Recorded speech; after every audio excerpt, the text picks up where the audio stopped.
film review podcast on the Towercast Network by Cinephiles for Cinephiles. Like us. Welcome back, ladies and gentlemen. We are back. We are ending our Party Month series. Yeah.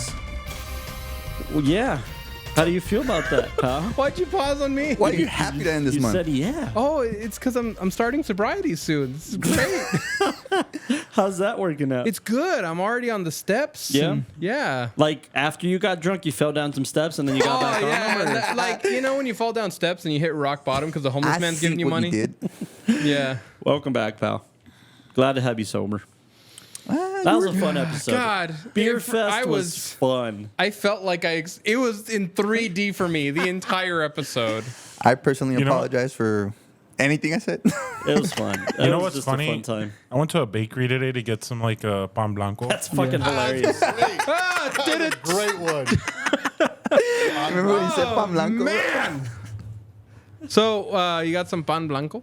Well, I was just gonna say on the door they had a poster for Alcoholics Anonymous. No way. So if you want, I can go and get you that. Oh, he's got like information 3 for you, cards already. Go take a picture of that People flyer for you. emailed him after the episode. Yeah, They were yeah, like, yeah. son. I saw a flyer on his car right now.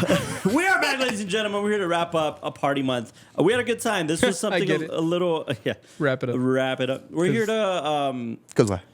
this is something a little more unorthodox, right? Like if you're used to seeing this podcast, and we thank you for tuning in. Yes. And we thank you for liking, subscribing, commenting, and sharing. We're coming up on our 200th episode, so that's pretty cool. You believe that? We should do something. We should. No, not yet. No? No, not yet. Why? Might as well. Yeah, it's next. It'll be out. Yeah, but we're not 100% sure if it'll be announced yet, right? Why not? I don't know. Thought we said this Friday. I said that like Friday. Might as well. What Ain't got no episode is this job. one? Well, you know what? It's a good incentive. If people are tuning in, they'll hear about it, All right. I'm with that. Anyways, we're coming up on our 200th episode, and leading up to it, we're doing this great celebration. We're going to be doing something a little different, but in the spirit of reviewing films and things we deem to be intentional cinema, we're going to be celebrating together at the Plaza Theater on July 10th at 5 p.m. We're going to be at the Plaza Theater celebrating Tower's 10th anniversary. In the flesh. And it's going to be a really cool program. We have a lot of cool things lined up. We're really excited to celebrate with you guys. Yep.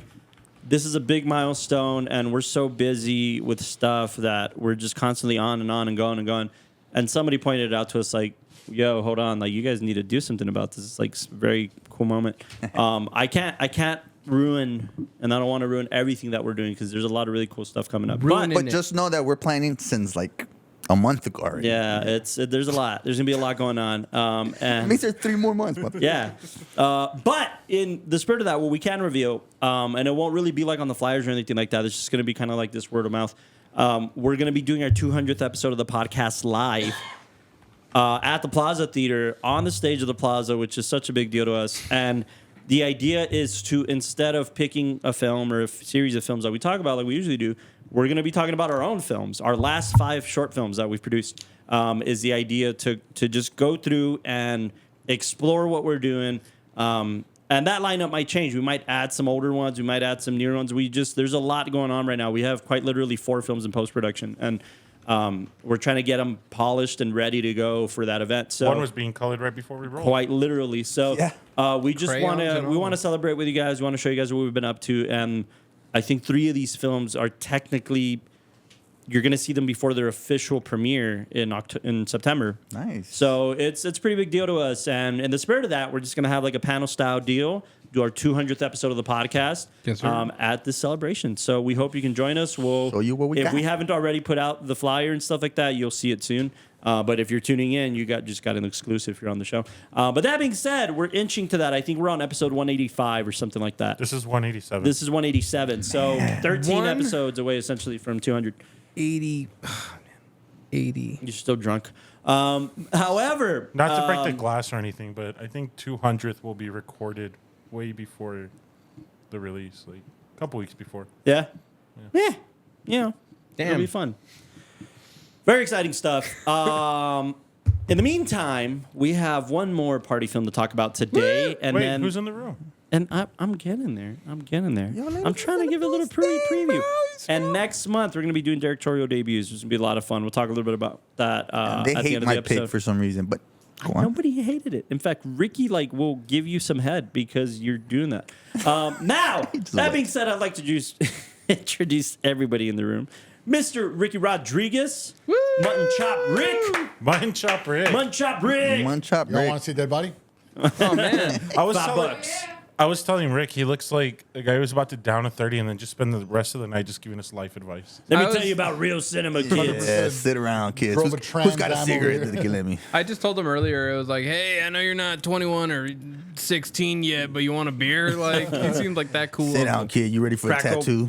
Crack open a cold one and watch some Rob Zombie films with me. Mr. Ricky Rodriguez, fellow writer-director, giving his perspective on comedy, our resident comedy expert, really. Mr. Austin Tyrone's Young, Yeah. wearing baby Yeah. blue today. I didn't even notice. Like, Baby blue. don't you say it. Baby Blue, what that thing do? I'm not, but Don't you know, Quote it. Clip you know. it. Gosh Not- already hit me today. So Not don't. wearing, I know, not wearing golf shirts today, Mr. I did golf this morning. You did golf this morning. Prove it. Good. You I do can. golf or you play golf? I've got my scorecard. He's got his golf pencil right in his pocket. Is No, that a like- golf pencil, or are you just excited to see me? Well, Mr. Jean-Eric Castro offering an acting perspective. I think Yeah. I've crashed 4 weddings, 3 quinceañeras, And that was just last weekend. and that was just last weekend. Remember when you crashed that birth? That was crazy. You should not have been in the room. I wanted to baptize the kid. Whoa, okay, like, This is the end of Marty Supreme all over again. my. Mr. Michael Law offering a cinematography perspective. I can't hear it, but I saw it. that's a thing. That's who you blowing a kiss to? Huh? Me. Just me.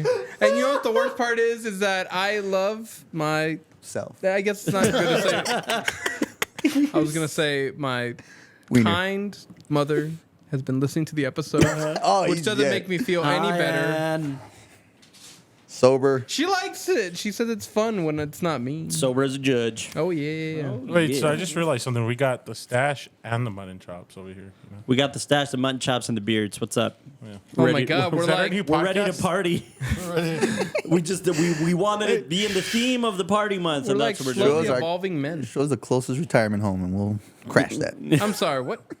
I'm your humble film servant, Carlos M. de la Torre, offering a writing director perspective. And we're here to, I feel like we're ending party month. We're just like hungover, you know, we're just like, But we still got the No, party. that's because we're on our Raiders. that's true. This is a very good point. Nah. And I'll be on it tonight. Now, You want to see your Twitch stream? I'll Also, give them we have- Austin's. Huh? Megathy in the background. Megathy in the background. Where? Where is she? Woo, she back. Oh, there she is. I can't see on the computers. She's here. Megathy. I'm over here cooking in the background. Hell yeah, Okay. behind the scenes correspondent, as well Welcome back. panelist as well. Welcome back. She was talking about the party that is Euphoria right before we started rolling. And I don't think it's a party, dude. I think it's more. it's like an ecstasy Molly party filled That's with what I always thought. Coke. We're back, ladies and gentlemen. We're here to talk about David Dopkins. David Fincher. No. 2005. 2005 R-rated comedy. This is very specific. I'm talking about R-rated comedy for a specific reason. We'll talk about that right now. Yeah, I was about to say it. Yeah, R-rated comedy. David Dopkins, Wedding Crashers, starring Owen Wilson and Vince Vaughn, the dynamic duo. You know them as Starsky and Hutch. You know them as the interns in the internship. Hell yeah. These guys are just kind of magic. Anytime you put them together, motorboating I Play love the them. same roles whenever they act together. Same roles.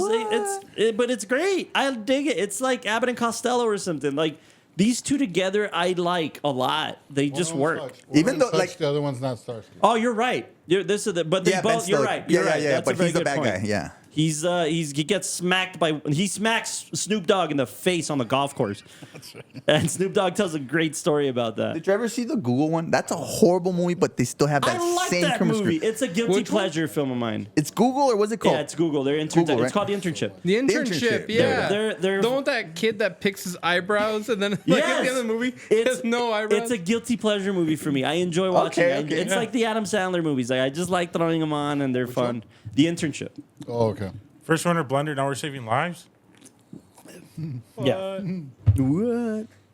It's fun. It's not, again, yeah, you're right. It's not the most philosophical thing in But the world, like but you it's said, fun. their dynamic I enjoy is still. it. Yeah, it's still fun. Did you introduce the movie? Yeah, right. The what? Did you mention the movie? I did. My bad. Wedding Crashers. Wedding Crashers. So yeah, this is one of those things where like if we're gonna end, we're gonna end with a bang. We're gonna end with a crash, so to speak. With a non-party film. How is a wedding not a party? Ooh, shots fired. Literally right Shots here. fired. How is a wedding not a party, Austin? in a ballroom with Fire. I'll alcohol wait for my turn. dancing. I'm sorry. There's so many parties in this Shots. movie. Yeah. I'll Like, wait till my quite turn. literally. I said shot. We didn't say, What we is didn't your call this house definition? party month. What's your definition We of said- party? Well, I'll get my turn. when we Ding, get there. ding, ding. Austin in the ring. What's Ping, ping, ping. Yeah, dude. I was playing ping pong. in ding dang? That was the time that I played ping pong. Why did that get you so was much? playing ping pong with Jing Kang? I was playing ping pong and ding dang. I was playing ping pong in Thailand with Ding I don't know Gang. why. I thought you said Ching Chang. Hey, oh, Jesus. Wedding Crashers, ladies and gentlemen. This is where I first fell in love with Rachel Rachel McAdams, and Rachel McAdams is like This is my the wife. first time I my saw wife, Rachel. the love of my life, knows that Rachel McAdams is the other love of my life. So Is she on the list? she's very much on the list. Who's the other? I'm glad that Christopher people know Walken. that. Christopher Walken can get it. Martin Scorsese's eyebrows. Not Christopher Martin Scorsese, Walken. but Just his eyebrows. Just his Can eyebrows. get it. So Mr. Castro chose this one, as I understand correctly. Yeah, I guess so, but yes, I'll take it. Hey, So yeah. you get to Take the decide who win. goes first in ratings and why. Also, like, what does this movie mean to you? Like, does it matter? Is it one of those ones that you like? Yeah, were you in college, married? When did you watch this? Like, what? Were you married? I've in never college? been married. No, I think I watched it. You were like already later Yeah, I in think your life. after in college. No. Yeah, when it barely came out, Oh, motherfucker. I'm sorry. How old are you? You were already old. No, this came out in 2005, brother. Yeah, what were you doing? 21 years ago. Besides your mom. Oh, no, she watched no, it. I'm sorry. Oh no. Cut that, please. No. Cut that. Nope. I'm making it louder.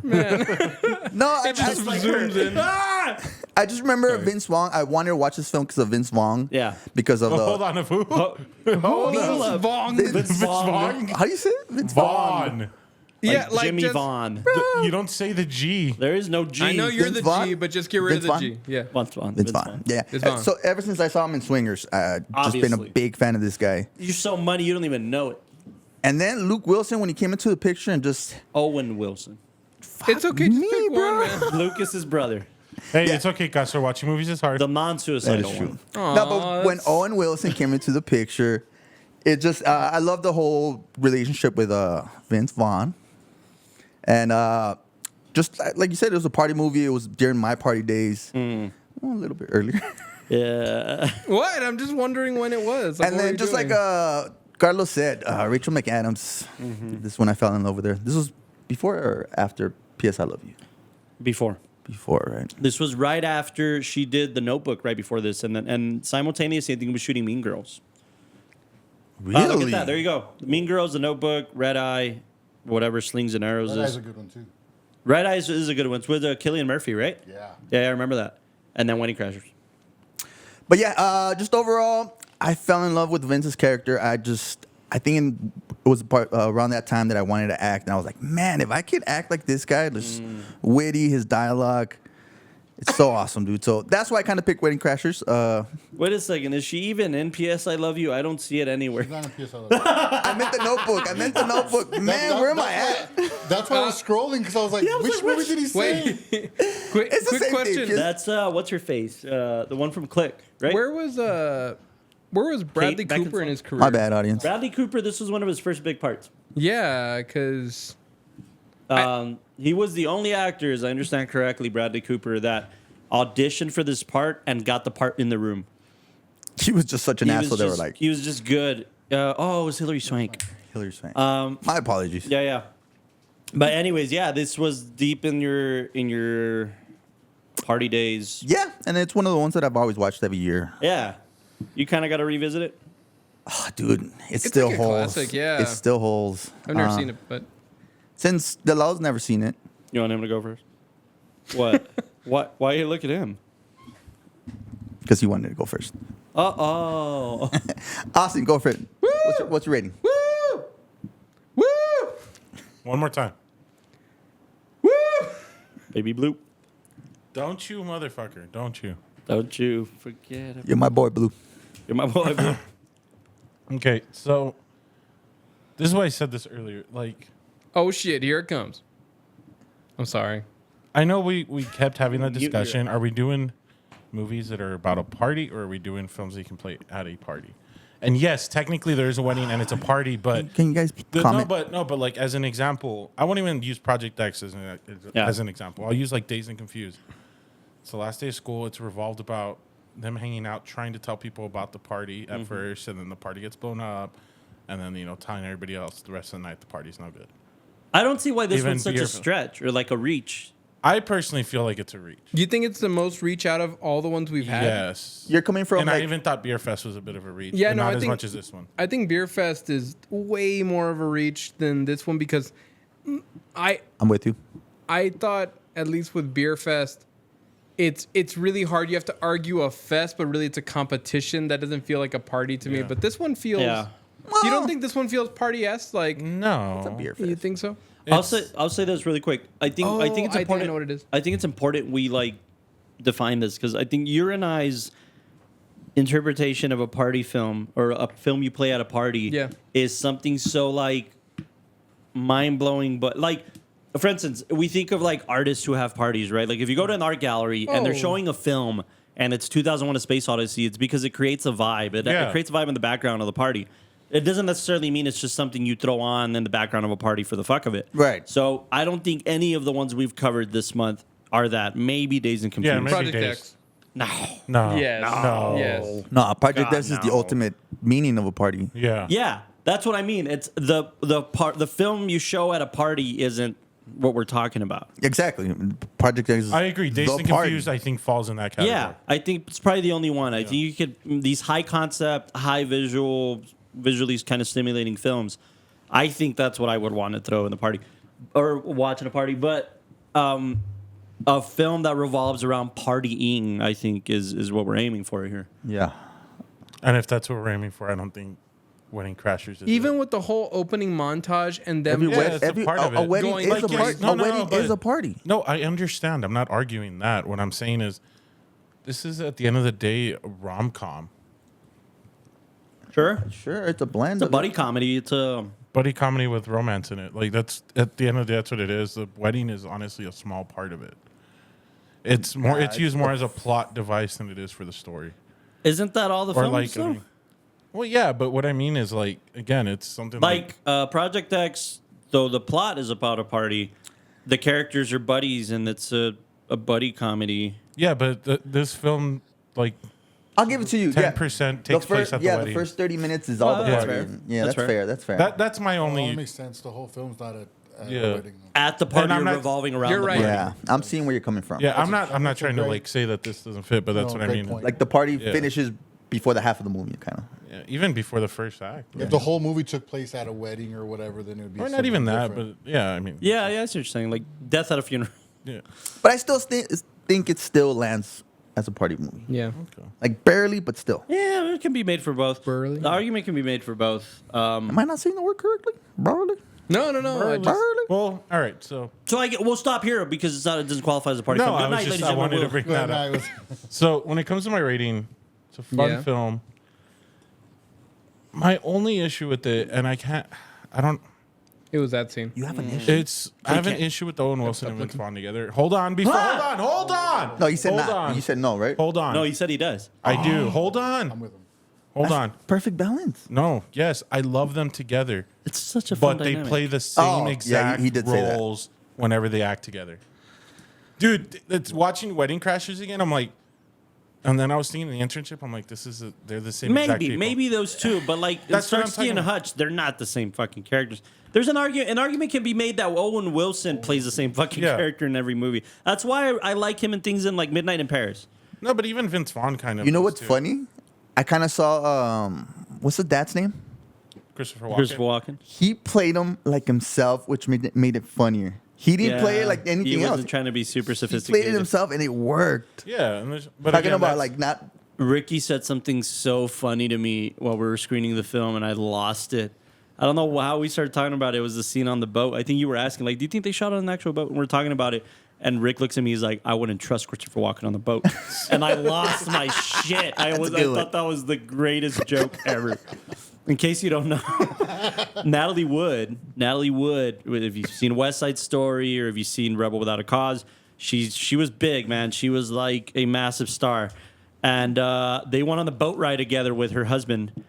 And Natalie Wood didn't make it back. And nobody knows what happened to this day. And Christopher Walken was the only other person on this fucking No, boat. what? No bullshit. He was young, though. He was stupid young. He was probably like 18. I'm And what did innocent. he And he was say? like an up and coming actor, and I think Natalie Wood's husband was like a nut, and like potentially fucking killed her. The story was she fell off the boat, like she fell off the boat. We couldn't save her. Sorry. And Walken came back like they investigated for a little bit, and they were like, well, I guess you're telling the truth. And they This is fucked back in off. the day and when, this like- was never brought. Robert Wagner was the husband. Number 2 in Austin Powers. Yeah, number 2. Oh wow. So Natalie Portman, like that motherfucker killed Natalie Wood. This motherfucker did it, I'm sure. And Walken was just there like a young actor. I You know, shit. I didn't see shit with these big ass eyes. I could only walk. Yeah, I was just walking on the boat. Yeah, if you didn't know that bit of dark Hollywood history, Yeah, that's good. That's good. Natalie Wood was like an up and coming incredible actress. I mean, I just named 2 of the biggest films in Hollywood history: West Side Story and Rebel Without a Cause. And she fell off a boat. I would And have loved to have Walken seen was that. there. Yeah, Natalie Wood. Do you think you would have been able as a cop to take him seriously? Well, first I saw her, and then she was gone. Sir, There was no cowbell playing with me? present. Really but- good. I could give you more cowbell. Yeah. I think she drowned. So yeah, it's just a funky deal. You know what's funny? 2 of the people from that skit are in this film: Will Ferrell and Christopher Walken. Cowbell. Oh yeah! Wow. Yeah. Anyways, just if you didn't know that, Walken, you don't trust Walken on a boat, apparently. All right. Bringing it back to Wedding Crashers. So your rating? You're rating good So stuff. that's what I was getting to. So again, anytime I see those 2 together, I see the same characters in any other film. There's Yeah, can nothing we get wrong in with 3 that. movies together? There's nothing wrong with that. I enjoy them together. Okay, I'm just putting that out there. To me, right now, Wedding Crashers, it's another mid 2000s rom com mixed buddy comedy. It's sitting at like a 7-1 for me. 7-1? Yeah. All right. Ooh. That's fine. I'm not mad at that rating. Should we go this way? That's up to you, Playboy. Yeah, you treated what you were. You know what? I really love this film. I mean, I don't know why you think it's mediocre. I think it has all the I never elements. called it mediocre.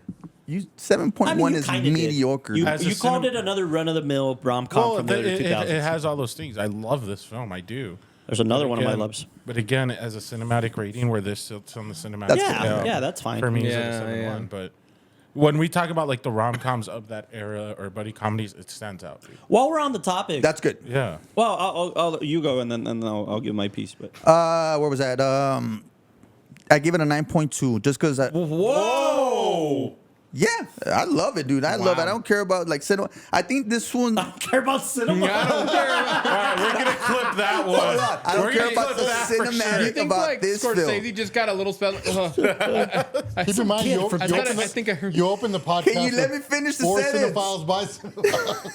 I don't give a fuck about cinema. I don't give a fuck about y'all. No. I'm just thinking like with these type of films, you got to look past that. It didn't do what it was supposed to do, and I think it did. I think it has a really good all-star cast. I have a cousin who. Hey, Gastro, you don't know that's what it wanted to do. Okay, we're not. No, we're not doing that We're again. not doing that again. I do Castro. apologize for last episode. Castro, No. Give it a movie rating and a comedy rating. That we're done. That's Just how for we're this gonna one. settle this to end this series. No, but I think that's how I'm blending it Street right in. now? I just think you guys might not think it's cinema. I think it's really good cinema as terms of comedy and what it was supposed to do. Okay. I think I agree. all-star in terms cast. of comedy. Yeah. That's what I said. I don't really care about the cinematic rating of what you guys think. Was that clear out? No, Gee, thanks. How? no. What I'm just- hearing is he thinks this is better than a lot of the cinematic. I hear classics you. better, we've better covered. than In I the Mood hear for Love. you. Yeah. I see you, brother. Thank you, brother. I fucking don't. But that's beyond the point. No, I'm kidding. So you're at a 9.2. Yeah, 9-2. I think it did really well. Cool. Just don't shit on me. Hey, they're gonna shit on you. Those people out there. I'm Next not. week we will cover. That's fine. I mean, it's again, if it's one of those things that you like you mentioned, you tend to revisit every year. Oh yeah. It becomes a tradition, and it like you said, it does what it's meant to do, what it's intentional. And also, I like- think I'll tell you this much: I think this film carries a little more merit than something like Beer Fest in terms of cinematic intentionality. Sorry. Bitch, I'm kidding. if you don't sit down, 9.2. All right. All right, we're looking for another co-host. Thank you, sir, for your service. Doctor. It deserved a handshake. Yeah, absolutely. What's the right answer? Every time we say that sentence, Brother. it feels cursed. What's the humble answer? What? Well, no. Like that's Bro, where I'm going. 2005, you won't fucking laughing at this. Gosh, no, that's, Yes, of course. I'm still laughing. You at it. motorboating. You motorboating. Well, that's Are they built for I speed or think for comedy comfort? and film You is a motorboat good instead of like like, two places to go Yeah. with it. So where are you You at? want me to do that? I'm curious. okay, can I give my really quick one then Yes. if we're going to do that? At a comedic rating, it's like a 9.5. Yes. Yeah. Okay. Very good. Absolutely. I'm there. I'll give it a 9 as a comedy. Yeah. Okay, 8.9. 8.9. We're at 8.9. I got you, Rick. Take back- I know where you're going. Yeah, just taking it That's back. my boy. 8.9. I'm with you. 8.9 is a comedy. There's definitely stuff that's laugh out loud. I'm holding my sides funny. This The isn't really dialogue that. is just so good It and is witty. good. It doesn't mean it's funny. It doesn't mean it's like hilarious. Well, the delivery of I do both of think, them, no, and I then agree. The delivery, chemistry, the delivery, the and the overlapping of chemistry. it's just so natural. I with agree, the, but is it? I'm holding my sides because I'm laughing. I almost fell out my chair. Funny in 2005 I was right now because it's I know the jokes. comedy, right? In terms of comedy, Comedy. I think when I'm seeing something like Blazing Saddles, I'm falling out my chair, losing my shit. When I'm seeing something, anything early Dave Chappelle, anything like Half Baked. Yeah, but again, that's like your comedic taste. Though. well, that's true. course, That's yeah. true. Those are my Comedy subjective. Yeah, yeah. definitely. This podcast This is very much. I found growing up watching Wedding Crashers, it was an early exposure for me to see like Titties. no comedy with heart. Well, yeah, Burn. that's where the heart lies, right? I was looking for the heart. Zing. No, but there's a lot of heart in this one, yeah. and I think that was something that kind of stood out for me. Versus, like again, in this same era, I'm watching shit like Superbad or watching, and though that's hilarious, is there a ton of heart in Superbad? Probably not. There's some heart. I always wonder, like, did you love the ending to that one? Just walking in the mall, like it's just another day. I liked it a lot. Right? Yeah, I very much. That's did. why. Okay.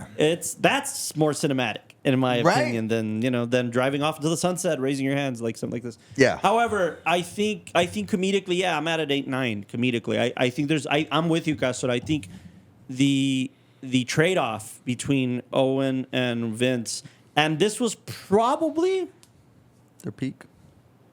no, but well, maybe, but probably the first Vince Vaughn film I ever saw. Oh, whoa. Very Before possible. I mean, Swingers maybe and like Jurassic Park or something. But seeing Vince Vaughn as Vince Vaughn. No, because I saw Swingers much later in life. Swingers is one of my all-time favorite films. I fell in love with Swingers. so you got introduced this but way. I got introduced to Vince Vaughn via Wedding Crashers. I'm fairly sure of that. That's kind of a good way. That's a perfect way. And that sets the stage for me. I think that is like that's why you hire Vince Vaughn. Later in life, or as he grew as an actor, and you see him in shit like Freaky. Do you guys see Freaky? No, one where they change body bodies? Yeah. switcher murder. The body switcher murder thing, or when he's playing the coach in that wrestling film. no, you know when I really saw him? He's different. True Detective. True Detective. Or Rudy, even when he's playing that football player. I haven't seen in that one. Rudy. I haven't seen that one. He plays a football player. Is it Rudy? I'm pretty sure it's Rudy. Who? Vince Vaughn. Oh yeah, he's a quarterback. Yeah. He's the But quarterback. He's really never. He's the one that hands the ball to Rudy at the end or something. I know. Yeah, I've seen Yeah, Rudy. but he's like a dick. The fakest Like, sports movie of all time. The fakest. Fakest Whoa. sports movie of all time. By far. Oh, yeah. you don't know the It's a story about complete- Rudy? wasn't that a real play at the end? Oh, I don't know. Dude, I thought it everything was- about genuinely Rudy is don't like, fabricated. No, I'm pretty sure they over no, exaggerated. like, They literally carried dude, him Joe off. Montana talks about it. Like, Is it meant he to be was- based on a true story? No. Like, technically yes, but Rudy the guy was literally a laughing stock. He's like a talker. Nobody likes him. Like a trash talker. Or you Dude, just, they carried him off the field as a joke. That picture at the end where they're carrying him off, they're mocking him. Yeah, but he did do the play, right? Like I think I've seen the real play. no, that I don't know. I But don't know like, about that. dude, Joe Montana talks about it though because Yeah. he was on that team. Interesting. Joe Montana. Joe Joe Montana. Yeah. Montana. Supposedly he tried to quit the team like twice or some shit. Like that. Okay, I could see like why people would hate him. Anyways, Yeah. I think just in terms of Vince Vaughn, I don't. It sets the stage. When I think Vince Vaughn, I think Wedding Crashers. I immediately go to Wedding Crashers. I don't go to anything else in Vince Vaughn's career. Your I go problem. to Fred Claus. Dodgeball. Dodgeball's Oh. another one. Dodgeball's probably a Good better one. comedic film, I mean, it was Yeah. like the breakup. but the breakup's fun too. See, like the No, break. but the see, breakup this was peak no, Vince Vaughn. No, but Vince that's what I was Vaughn, gonna say. Like, I feel like Vince Vaughn in this film is Vince Vaughn in the breakup. Yeah. I think he grew up on that one. He's a little, he's He a little grew more up. grounded. Yeah. He play, he's one of the brothers. I think. Oh, and then the Four Christmases too. I haven't seen that one. That was a one's good a- one. Yeah, but this was peak Vince Vaughn. Yeah. And as Entourage likes to say, this was swingers Vince Vaughn, not that puffy motherfucker. Like this was like peak Vince Vaughn. I think when I think Vince Vaughn, now I see him in interviews and see him how like humble and like grounded he is, and I'm like, who's that old guy? Like I remember Vince Vaughn in Wedding Crashers. But I couldn't agree more, Castro. I think their trade-off in this is so genius. It's hard to capture. It's Exactly. capturing lightning in a bottle comedically. Yes. And the lines shouldn't work. Yeah. Yeah. The line shouldn't work. It's just so Motorboat natural. son of a bitch shouldn't work. But when Vince Vaughn delivers it and immediately switches to, what do you mean? You're projecting. Like that switch in a lot of cases would feel annoying, and it worked. It worked so well for this And film. I read a little bit that he actually went a little bit off script. He would Oh, yeah. riff a little bit, but they loved it. Not only did he riff a little bit, but there's a great, I forget the name of the YouTube channel. I'm sure we can find it on the Tower YouTube, but I've been seeing a lot of the guy's videos. He goes into in-depth making of films, specifically comedy films, because he's seeing that it's dying. And he did this whole 30-minute expose on Wedding Crashers. And Wedding Crashers was a film they were trying to make for a long time, and it didn't get made, and it wouldn't get made. And then they basically packaged, very Hollywood fashion, they packaged the film around a script that was kind of weak. And then when you read the original script of Wedding Crashers and you see the film, polar fucking opposites. They were writing scenes while they were shooting. They were just rewriting the entire script as they were shooting. Now, is that because they didn't know what they had in their hands with Vince and Owen, or I was it think more of a? They probably just like had moments where they're like, we could make this stronger. Especially, I feel like for comedy, Seeing them, it right? flows Yeah, better see, because exactly. the script is I like, love that. oh, this is gonna be funny, but then I would think once they're there, they're like, no, this is what's gonna hit. Mind you, they were making Wedding Crashers right before Old School came out. Ain't no way. Yeah. If I'm not mistaken, that was the case. They were making this film right like as Old School was getting rolled out. So they didn't really see the potential of this kind of film, right? In R-rated comedy. And where's Old School? Am I like totally off? It have to be all the way down. There we go. 03. No, yeah, I'm right. No, there's 05. Well, yeah, but Yeah, but they probably filmed this in 04. yeah, they filmed it 2-3 like, years. No, a year. If this was released in 03, Old School, and they were filming in 04. Yeah, that's what I'm saying. Like, yeah. So the potential of the R-rated comedy wasn't really tapped into a ton. This was like the early 2000s when R-rated comedies were becoming a thing. Didn't they want thanks to people like things like American Pie and thanks to things like this, like Old School and which oddly enough, I just realized it's Owen Wilson's brother. It's Luke Wilson starring in Old School. No, but I also read that this one came under fire because it was about to get a N-17 Yeah, got yeah. I mean, that far in. the film we watched, the version we watched was the unrated version. Is that what they mean? Speaking- Yeah, this was at the height of DVDs and bonus features. So there was always the DVD that would sell more that said the unrated cut. Yeah, like Remember? American Pie, unrated. But the theatrical Speaking- cut was much different. Of unrated, Yeah, I was about to. what Come. is your Wouldn't you like to know? Thank you, rating? Lalo. Thank you. I was about to get there. Sorry. Anyway, so the unrated cut is really cinematically, again, comedy 8-9. Cinematically, I kept wondering as we were watching the film, and I've seen this film a million times. I probably annoyingly was quoting I can quote every fucking line of the Poor film. Lalo, I've never Sure, seen sure. it. And and the love sitting right next to me. Sure. I kept wondering, did this film do this, or was it a formula that it was following? And I think it wasn't. That's kind of what I like about Wedding Crashers. I can't put my finger on it because it's not. It's following tropes of rom-coms. It's following tropes of the buddy comedy. Sure. There's definitely tropes that exist, but I think that I think it's zigzagging. I think when you expect it to be linear and formulaic, then the mom pulls her tits out and makes him feel them. And then we go back to let me go talk to this girl on the porch. And then he's in the stairwell with Vince Vaughn. He's like, you motor son of a bitch. And then we go back to the porch and there's a nice rom-com moment. And then we go to her arguing in the bathroom with Bradley Cooper. I think it broke the conventional rom-com buddy comedy because of its R rating sensibilities. And I think that's kind of the charm in Wedding Crashers. So Well said. Intellectual breakdown of a movie with the word tits in it. It's pretty good. yeah, it's pretty great, right? For you. Cinematically, I'll leave this at a 7 because I do think, though it's following tropes for its commercial viability, it did something really fun and at the time really original, and I respect that. And I'm in for it. I wasn't fighting against it like this. Like again, Beer Fest got a pass with me because it's fucking funny and it knows it wants to be funny. Wedding Crashers draws me in. I care about these characters. I want him to get the girl. I want Vince Vaughn to get out of this crazy, shitty situation. And then I'm willing to bet the first time I saw Wedding Crashers, I was like, oh shit, he ended up with the crazy sister. And it looks pretty genuine. I don't know. There's something to that. There's something a little more additional to it, a little more cinematic to it. Not to mention the fucking cast is incredible. So an incredible ensemble, I should say. Yeah. Okay, 7 flat. Yeah, 7 flat. This cast is kind of overkill for a film like this, if you think about it. I mean, Bradley Cooper's in the beginning of his career, so Yeah, I agree with that's that. true. Walking. All of them. Same Isla with Fisher, Amy, Isla yeah. Fisher, Rachel McAdams, they're all kind of at the beginning. Jane Seymour. Keira O'Donnell. I mean, DeMornay comes out for 5 minutes. The low's bro. itching, bro. Who? The low's Rebecca DeMornay and Oh, Dwight you Yoakam. shut your mouth when you're talking to me. Yeah, I Dwight love. Oh, I love that line. Dwight Yoakam. 5 minutes, but it's still a memorable scene. That's right. At the beginning. That's right. What the fuck? What do you Interesting. rate it on a Rachel McAdams scale? Oh, this is peak Rachel McAdams. This is. Yes. I don't think of Rachel McAdams in The Notebook or Mean Girls or fucking whatever else. Dude, I always forget that's her in Mean Girl. Yeah, I don't think of and she's a natural blonde, by the way. I think of her with with black hair and All right, before you fall yeah. more in love, let's Mr. Lilo. tell us the right answer. Yeah, what's the right answer? I heard you laughing a lot, brother. Or, yeah, this was your first time seeing it. It was. How was that? Adams, I'll go on, quick man. so that way Rick can finish off and then we'll. finish off where?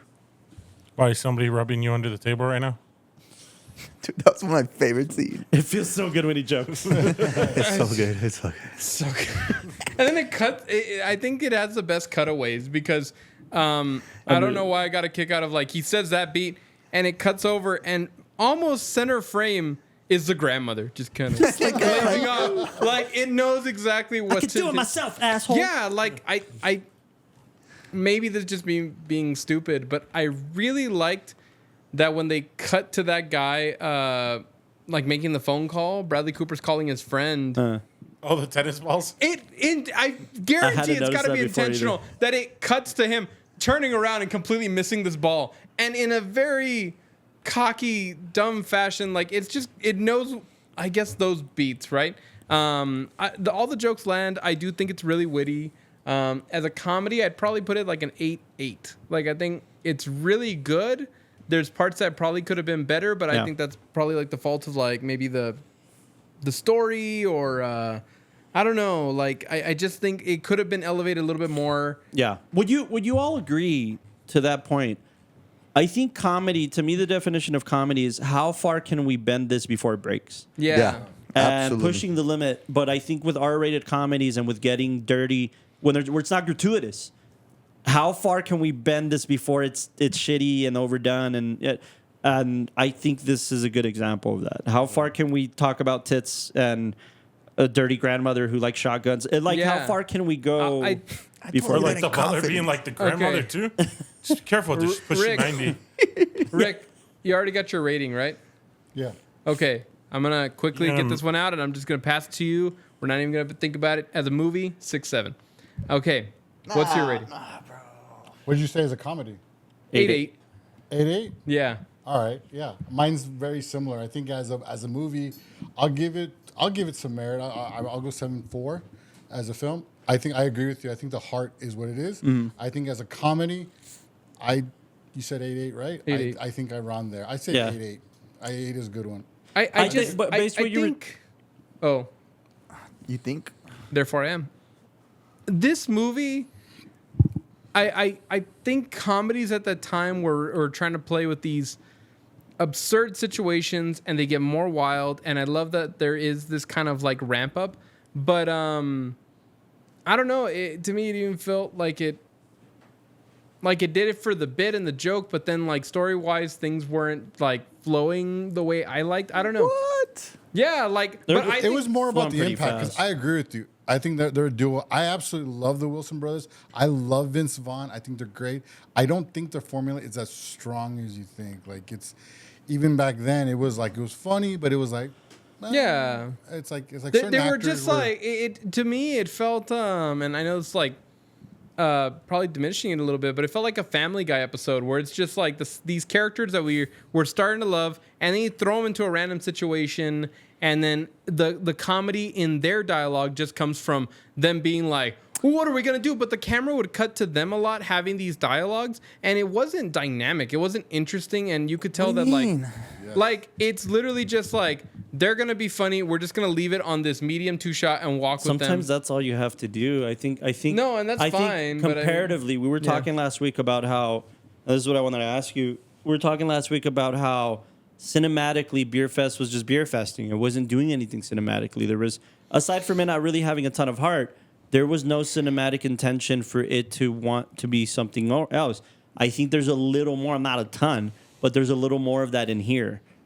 Specifically, like we were making fun of the classic 2000 zooms when they're thinking too hard. Oh, You know what I yeah, mean? But those are cinematic elements and- that they're and that's- using correctly. That's intention. I mean, like Yeah. even the whole part of like a really good moment for this film as a film was when you see Owen Wilson's character come out, and then we watch his feet little like tiptoe across the floor, and he like waits on the door, and Yeah. he's hoping that she's awake and he's awake at the same time, and That he goes back to track the and room, dolly. and then the flip is we see her coming out, and there was something that felt very heartwarming Yeah. and authentic and longing, and again that goes into Longing being the operative word. yeah, and I felt like that was done really, really well. That's what I What mean. about- There's more moments of those, and I think that's what you mean by the heart, Rick. And I think just cinematically, there were choices here, and I think a choice as a director is if I have these two in front of the lens, I don't fucking touch it.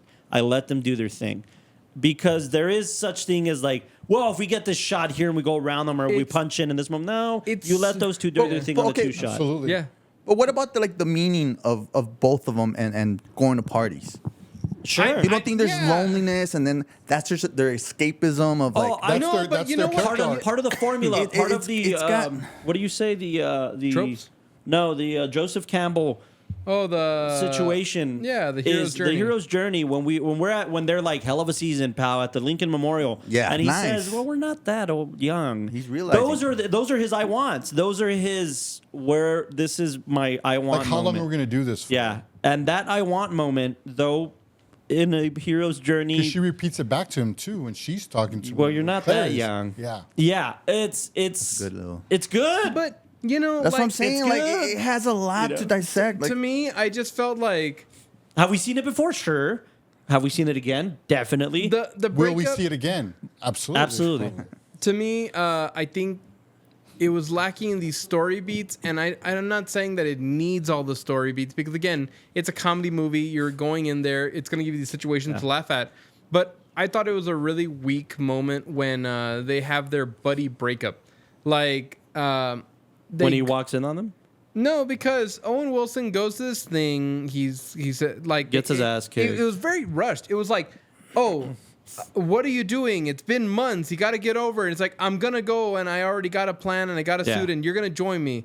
Meet me here. He goes there, doesn't show up, and then gets his ass kicked. And then later on, it's like, dude, what are you doing? It's like, sorry, I couldn't make it, but I can explain. Nah, man, we're done because you got late and I got late. That's a good way to move along. So what do you want to see? I think you the want to see setup's him pretty drinking good. and get to the part of him. I like, don't know. I think it felt weak because the whole time you're building up that, like, sure, you see it. Owen Wilson's character is like, dude, I need you to just be a bro and take the grenade as big as it gets because I'm onto something and it's more than just like scoring. It's about finding love and all that. And then you see like, I don't know. Well, make no mistake. Make no mistake. This is a New Line Cinema commercial popcorn flick. Okay, make no mistake. And the script is written that way. It's not a perfect film in the slightest. Yeah. I agree with you.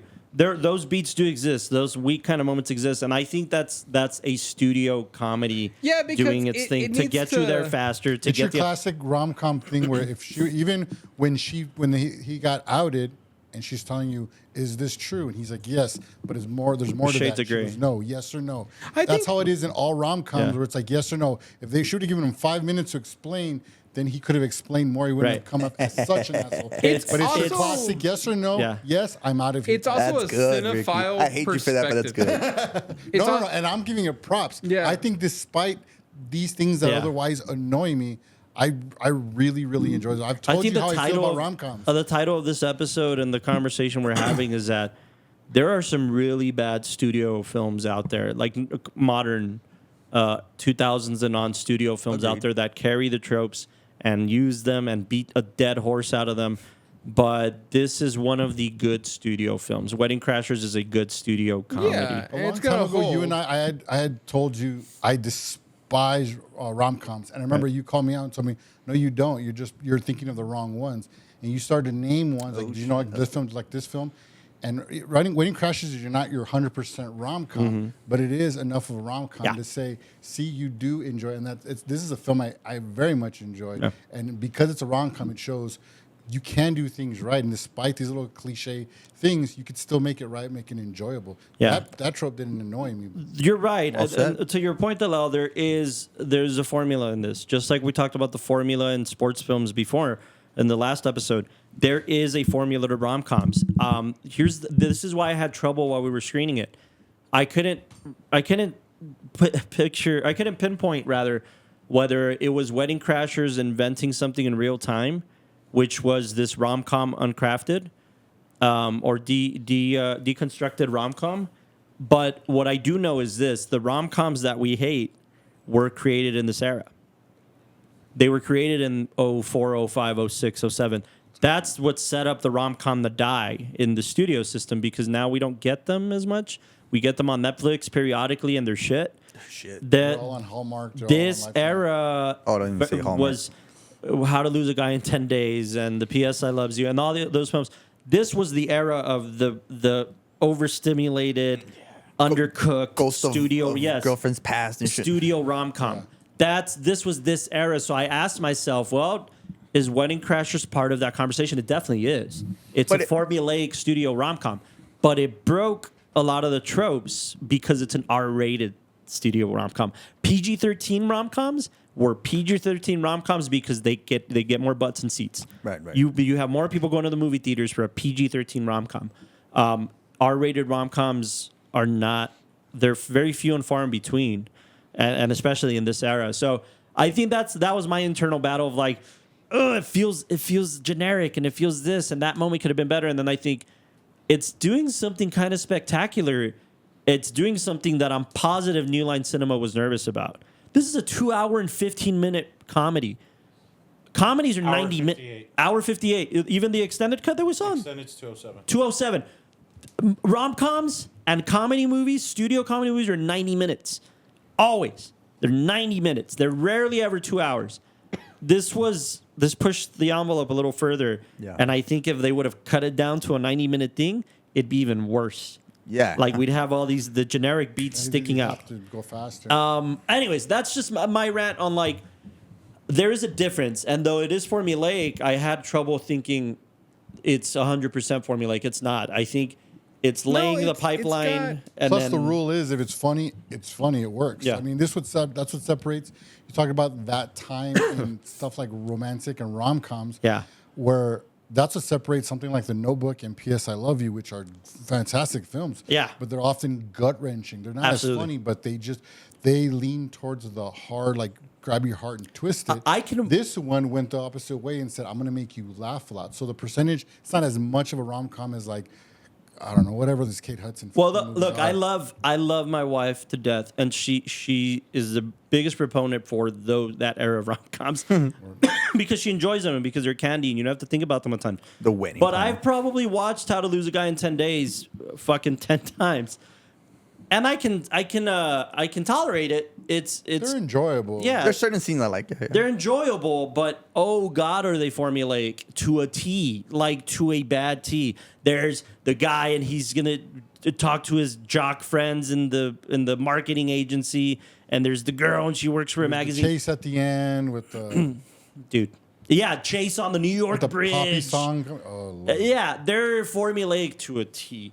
I can't say that about Wedding Crashers. Is it Yeah. formulaic to a T? I don't think so. It's got these original moments and original beats, and I think even the whole improv factor makes Right. the Yeah. dialogue Yeah. super dynamic. Yeah. That you could have given this script to anybody else, and nobody else could have played it the way Owen and Vince did. Yeah. I just I say agree. that because I think I just had it in my mind. I was watching. I don't know if you saw the new clip where I think it's Rush Hour 2, where Jackie Chan is improvising a scene with what's the Chris Tucker. no the director, the one we interviewed, Brett Ratner. Brett Ratner, and he's improvising and he's like, oh, you know what, I like that. I think that's what Yeah. David, Got this director the director, David Dobkin. What has he done? What else did he do? He does a lot of. He did a lot of. He did Fred Claus after this. There you go, the long. with Vince Vaughn. Change Fred Up, Claus, the change up. So this was Holy his jam. shit, okay, This yeah, was yeah. his jam. I like the But- change. Oh, of he that. did Shanghai Nights. I love Shanghai Nights. Dude. Did he do Shanghai Noon? Oh, and Noon. Also, So he's familiar I with these two. personally, unpopular opinion, I like Nights better than Noon. No, he didn't. He did a lot of music videos after this.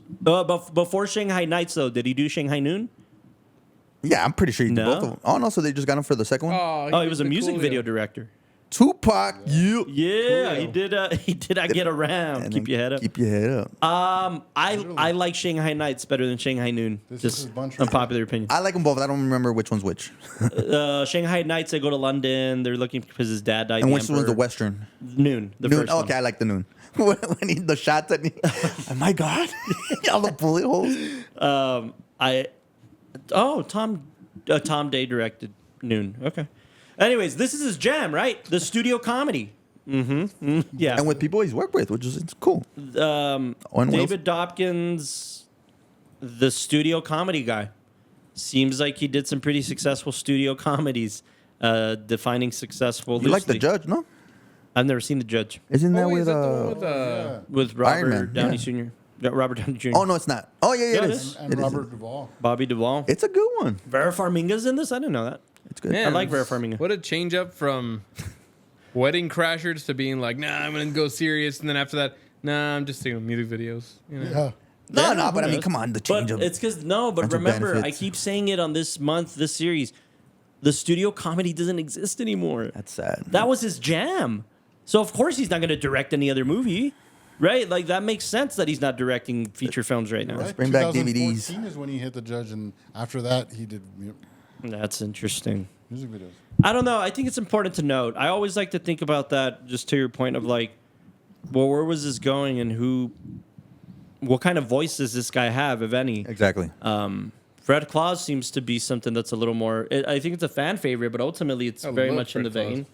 Very much in the vein. Did we of- do it for Christmas? Bill? Huh? Christmas? What about it? Did we do it? No. I don't think we did. Can we? Sure. Make it your pick. Yep. Well, there you go. It's already on there, I think. We should try to get David Dobkin on the podcast. Hell yeah. Fun. So with Wedding Crashers, I think I don't know. I think it's a really cool moment, frozen in time.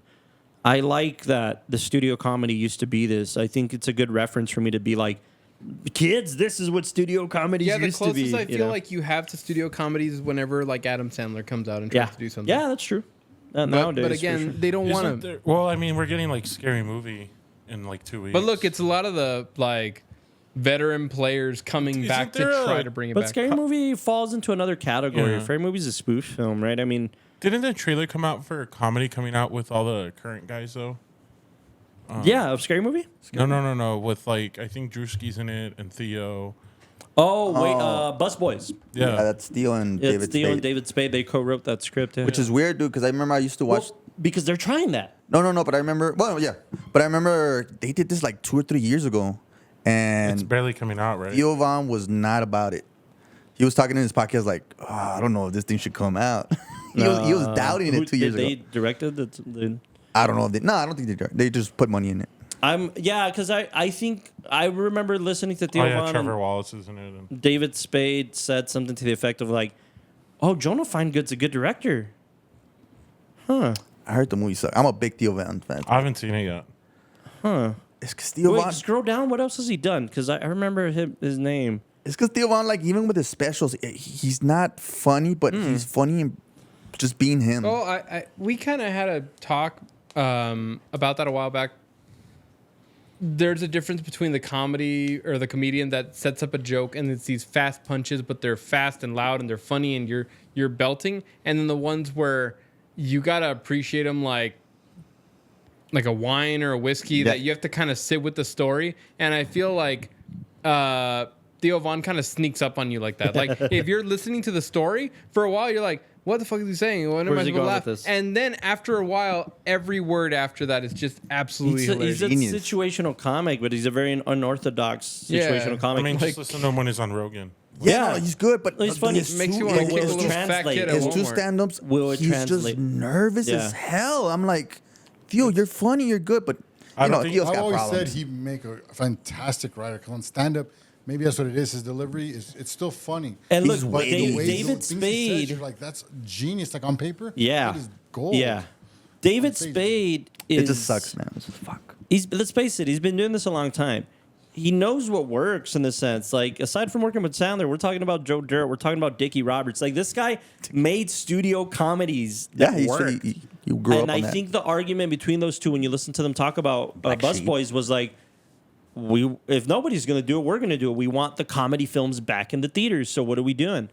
And you know, if it wasn't good, I don't know yet. No, but- just you know, Theo, he's got problems, right? Yeah. He's a recovering addict and everything. Yeah. But in one of his podcasts, he was just like, I think he was just doubting himself, like, I don't think we're gonna, because they were asking him, like, so when his bus was Yeah. gonna come on, he was like, I don't think we're gonna release it. And then all of a sudden Yeah. there was a trailer. I was like, oh shit. To the Castro point, maybe they were shopping this around for years and nobody wanted it. It's very possible that's what happened, and they were like, that's where his negativity came from. Like, I don't think people want this. Probably, yeah, and he's very sensitive too. It's So very possible. But the Ricky and I recently were talking about The Machine and how that really didn't work. that was bad. How And that then they was such a great story for decades on Bert the stand-up. Kreischer. Is it routine was- not good? It turns into something really weird. because It's when you meant first, to be really funny. It's meant to be this funny story, but it turns into it's a nuts story. Like it's yeah. a story that you hear that's funny. But It's once a you see Russian it, mob film, essentially. And It it's turns into true, a really- supposedly. It turns into a really funky thing. It's not bad, but I think maybe that's the worry is like, hey, all these comedians are turning around and making movies again, and they're not really good. Tom Segura is trying to do something like that with his show. At least it's comedy stunts or something like that. like I think it's because before, Yeah. even when you look back at like, what's the guy from the vacation movies? Chevy Chase. the original. Chevy Chase and a lot of like SNL veterans and all that. They knew how to make comedy, but that worked on a screen. You know, like Yeah. they were great comedians. Absolutely. But then if they went on the screen, I think kind of back to the day of like Richard Pryor, right? Like he just knew that balance. He knew what worked and all that. So when you threw him on the screen, it was perfect. And then now I think we're getting that weird separation that now that the stage comic is getting a lot more views and like Netflix made a whole department. I think it's like Netflix is a joke, but it's just dedicated towards comedy specials because how much that's taking off. Then the translation to visual comedy it's just not clicking for a lot of people. I think a lot of that, it was a lot of hit or miss, but films like, I think a lot about things like, you mentioned Vacation. I think a lot of films like We're the Millers, for instance, I loved it. These films worked. The studio comedy was still kind of around. Ed Helms. Y'all are getting paid? Yeah. Ed Helms, when he did the reboot of Vacation, I don't know that the Vacation reboot itself was great. What I do know is that the director, if you guys can look him up, he was the kid in Freaks and Geeks, and he became a pretty good comedy director. That guy, I think if anybody should be trusted with a studio comedy, it should be that guy. But that was a bad movie, though.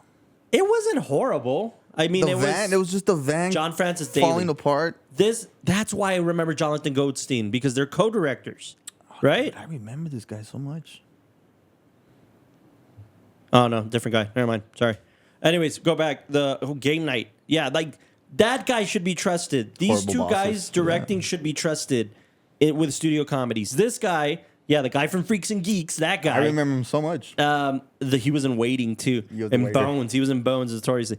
This guy has been directing some pretty decent studio comedies lately. I would trust these two guys with studio comedies. They did the new Dungeons and Dragons, which I didn't think was terrible. I was expecting that thing to be shit. It wasn't. It was fun. It was super a lot fun. of fun, and I think even like the little nods towards like the original source material were really fun. I liked Game Night too. A guilty pleasure. I like Game Night very much. I haven't really I got. watched it the other day. It's Rachel McAdams and I'm watching it. and what's his face? Jason. Jesse Plemons. Bateman. Jesse Plemons, Bateman. Bateman, yeah. Kyle This Chandler. film is fun. Kyle Chandler. It's a good film. This film is a good, fun studio comedy. It's good, but that's my point. Trust these guys with a studio comedy. They can do some shit. I trust The them. horrible bosses guys. Yeah. For sure. Yeah. I mean, that's why I'm really rooting for like Scary Movie to have a big punch because I think there's new players in the game, but it can still be done. But see, it's just. But there's a problem with that. Scary Movie was good, but it was only good because the DVDs came out Yeah. and people were able to watch it. People, Well, Yeah, but that's the- a do you weird guys thing. think Streaming's the- kind of free. what's gonna happen after like a month with Scary Movie? They're gonna forget about it. Let me ask you this: I've been thinking about this a lot, mostly because I don't know why I have a soft spot for Marlon Wayans. I don't particularly have a soft spot for the other brothers, but No, I have yeah, a, same. I have a soft spot for Marlon Wayans. The And- Lady Killers, remember that one? Yeah, well, he did even the new haunted house ones. They worked and they were popular. Credit to him because he was trying to bring back that type of comedy and I think They the took the other one away Wayans from him. brothers. I kept thinking, did they fall off? Did they make a bad film? Because I don't think they did. Little Man was pretty bad. I liked Little Man. Yeah, it's fun. 4.6 one. That one. White Chicks is 5.9. Come on. That is true. I don't think the Wayne brothers did an like a bad comedy. I think the last one I think maybe contributed to that was they made that dance flick, didn't they? Which one? The one with the Wayne, the little Wayne. I The don't guy know. from Let's Be Cops. Oh, he's also a brother, right? Or a cousin. He's he's the son of the guy from My Wife and Kids. Oh, okay. He's the son of that Wayne's brother, of Major Payne. He's Major Payne's son. Yeah. That guy. Damon. Damon, yeah.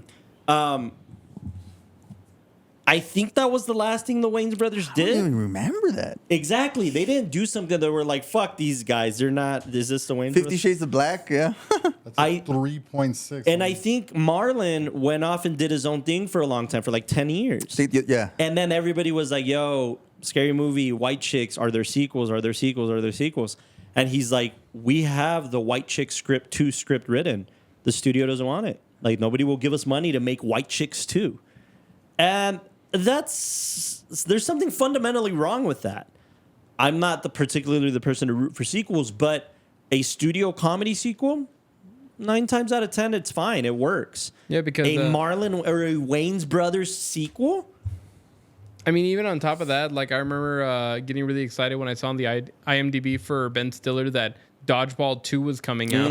Yeah, everybody was hyped about And that. that's been just, I guess, in development hell. That I think if studio comedies have a chance, we live in the era of reboot. I'm not particularly rooting for the era of reboot, but I'm saying maybe a strong sequel to an existing IP like help. White Like Austin Chicks, Powers and stuff like that. Yeah, those IPs might help give some life again to studio comedies. Before our conversation kind of starts wrapping itself up, there is something to say about physical media being a big part of these comedy movies. Absolutely. And maybe it's just because of our generation and growing up where there was these films that you got a hold of. They felt extra special because you weren't supposed to have them yet. Right. Like, that is true. Nowadays, what a kid logs on to the Netflix and they can just browse and get whatever they want, and like the restrictions aren't there. You're either watching these goofy like hokey shows, or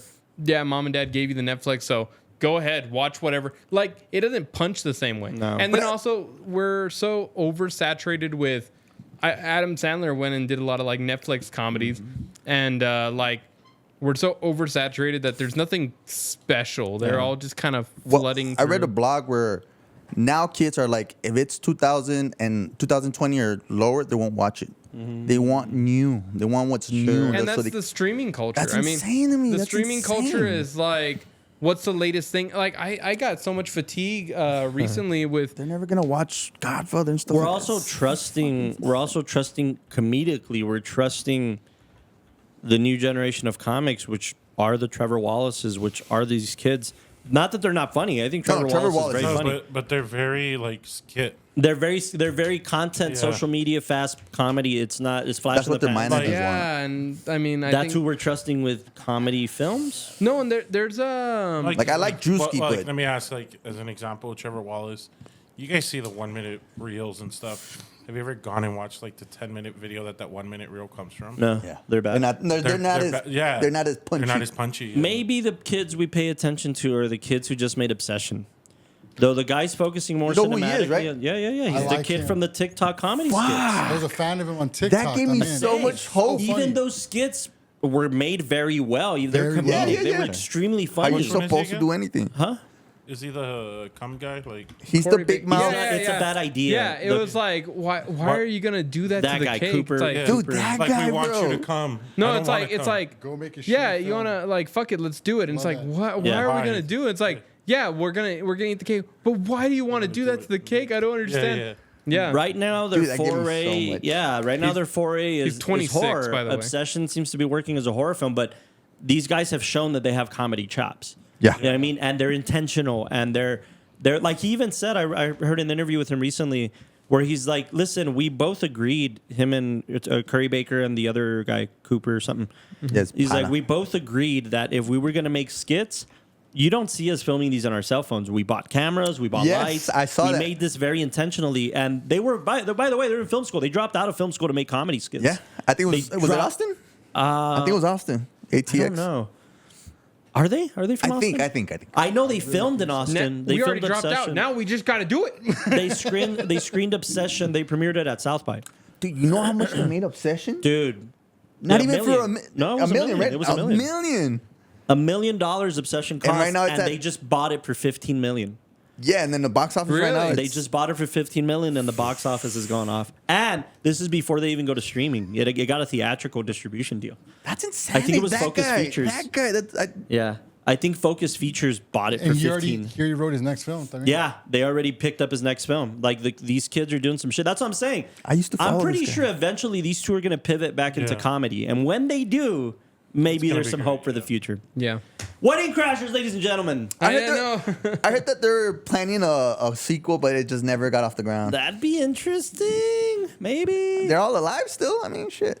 Maybe. Again, it's I like But those it's two too together. far, yeah. I don't mind. No, it's just again, we're living in a reboot era because they're like the new stuff isn't working, but the old stuff still has a Also- lot of merit. But To be fair, a lot of it too is just studios trying to make their money back from the strikes. I was gonna say, Yeah, I feel yeah, like it is. us talking about the comedy era being dead, when I'm trying to like mentally go back in time, we're talking about like pandemic, Yeah. strikes, Yeah. all that stuff happening, and then trying to bounce back. I'm And not saying there's one entity at fault here, but I mean there's this is why people, especially us as filmmakers and cinephiles, we have to pay attention to what's happening with the Warner Brothers Paramount. So we have to pay attention to all of these Gotta be up politics to date of that. because they directly affect what kind of cinema is getting made, Yeah. whether you like it or not.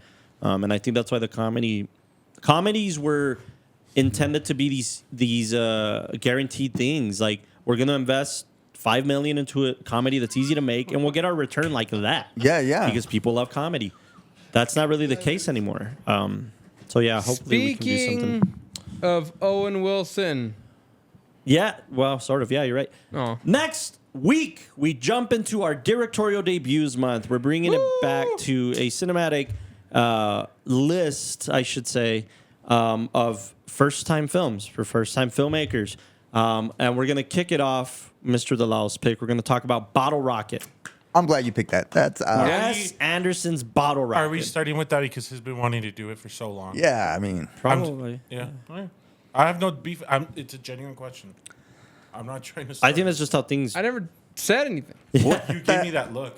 what the hell's the next one? Bottle Rocket, and then I picked one that's super unconventional, but I think it Ooh. It's a deserves to be long watched. title. We're gonna be watching La after La Land. Let me get Dave there. Chappelle's. Dave Chappelle's. Damien Chazelle's Guy and Madeline on the Park Bench. This was his like senior thesis film, shot on 16 millimeter. Oh, okay, nice. And it's a musical, and Dude, it's I've always been See how to they watch it, started. never did. I love it. yeah, I love that film. I love Guy and Madeline on the Park Next Bench. we're watching- It's not the perfect directorial debut, but God does have something to say. Okay. And then we're gonna talk about Richard Linklater's Slacker. have I watched that? I don't know What if you is- have, but I'm really excited to talk about that one. I It's feel a like good I one. have to have. And then after Slacker, we're either doing Reservoir. I haven't Dogs. decided yet. I was just thinking about it right now. Okay. We'll talk after the pod. But we're doing Shaun of the Dead. We're doing Shaun of the Dead. Mr. Castro's Bro, pick. Directorial I have that debut. in my What a car as strong- we speak right now. It is right. my favorite. Take it out of the That's car. illegal, right? It is. It's on play and replay. Don't stop me now. Yeah, why are you watching films in your car as you're driving? Dude, every day, west to east is at least 30 minutes. 30 minutes, 30 minutes. Yeah, Castro. You're driving. I gotta entertain myself. I'm Castro. not looking at the screen. I don't know if you realize we live in a big city. Yeah, I know. It's gonna take you half an hour to get anywhere. That's what I'm Yeah. saying. I need to stimulate this. All right. I go Shaun of rogue. the Dead. Podcast. We'll end it with Shaun of the Dead. So let us know what you guys think about these picks. It's very exciting to talk about first-time Directorial films debuts. by first-time filmmakers. I think it's... And then I'm excited who they for went this on month. to become, right? I'm excited for this. Be month. very cool. So By the way, after we finish Bottle Rocket, I will officially have said, or I can say I've seen everything. I've like Nice. waited. Bottle Rocket's one of my favorite Wes Andersons. I like that film. Has he announced his new one? So different. Luke Wilson's No, I art. haven't looked into it like yet. the whole Uh-huh. hotel mate thing. I like that. I like that film a lot. Good Yeah. stuff, bro. I watched the short. The short. Well, next week, ladies. Next week Next you'll learn week, why we'll do Bottle Rocket stuff. got high praise by Scorsese. What? Yeah. Wow. It was a big theme, man. Wes Anderson was the kid to watch because of this film. And Rushmore, but mostly Bottle Rocket. Were those the only Can two I- he filmed in Austin? Huh? Were those the only two films that he filmed in Austin? Yeah, the first two. And then he left Texas altogether. He said, fuck this joint. I'm going to Paris. That's crazy. We'll talk about it more next And week. not to mention, by the way, Texas film Bottle Rocket, Slacker Texas film. So we're doing 2 Texas films. And Shaun of the Dead, London. basically Texas of Europe. The Texas of Europe. Yeah. Next week, ladies and gentlemen, thank you guys for tuning into this week's show. Did you have something else to say? Hey, Ma! Meatloaf! Oh, I was wondering if Mega Thief found it Now! funny. What? Funny? What? Funny I didn't how? hear what you said. Funny how? Funny. Funny haha? What funny? The movie. What are you talking about? I didn't hear what you Wedding said. Crashers. What about it? It was funny. Love you guys. I'm missing something here. Meatloaf! Good night, everybody. Good night, ladies and gentlemen. See you next Not week. everybody. Quick. Did everybody do What the... were you asking? I didn't hear anything. Everybody